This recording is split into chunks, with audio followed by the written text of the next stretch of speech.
ফুলে কেরি কালিন্দির ফুলে কেরি কদম বেরি বন কদম বেরি বন।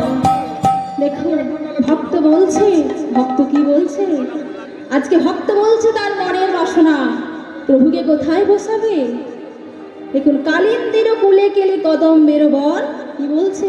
রতন বেদির পারে রতন বেদির পারে বসাবো বসাবো রতন বেদির পরে রতন বেদির পরে বসাবো জন